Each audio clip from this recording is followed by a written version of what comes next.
खुलुमबाय. In this video, we will learn name of some vegetables in English as well as in Bodo. दिनै जों बे भिडिअनि गेजेरजों माखासे मैगं-थाइगंनि मुंफोरखौ इंराजियाव सोलोंगोन. दे बिदिब्ला स्टार्ट खालामदिनि. टमेट'. टमेट' माने फान्थाव बिलाथि. फान्थाव बिलाथि. पटेट'. पटेट' माने आलु. आलु.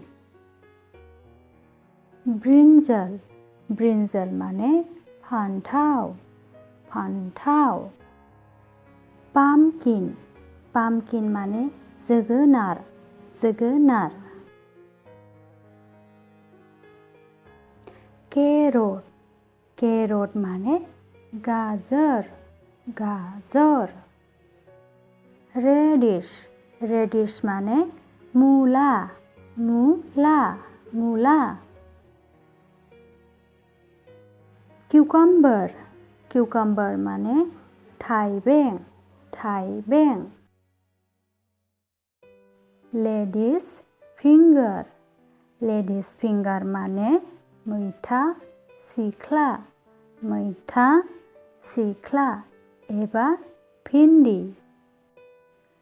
केबेज. केबेज माने बान्दा कबि एबा थोबग्रा कबि. थोबग्रा कबि. कौलिफ्लावर. कौलिफ्लावर माने फुल कबि. फुल कबि. Bitter gourd. बिटर गोर्ड माने Kerala. Kerala.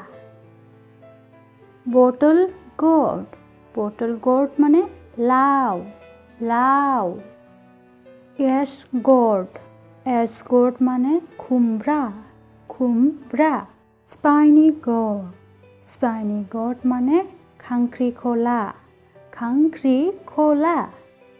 Pointed gourd. Pointed gourd माने पटल. पटल. ड्रामस्टिक. ड्रामस्टिक माने सजना. Lung beans.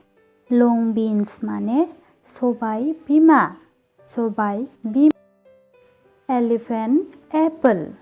एलिफेन्ट एप्पल माने थाइगिर. थाइगिर. Roselle leaves. रोजेल लीव्स माने मैथा बिलाइ. मैथा बिलाइ. स्पिनाच. स्पिनाच माने पालें. पालें. अनियन. अनियन माने सामब्राम गोजा. सामब्राम गोजा. गार्लिक. गार्लिक माने सामब्राम गुफुर. सामब्राम गुफुर.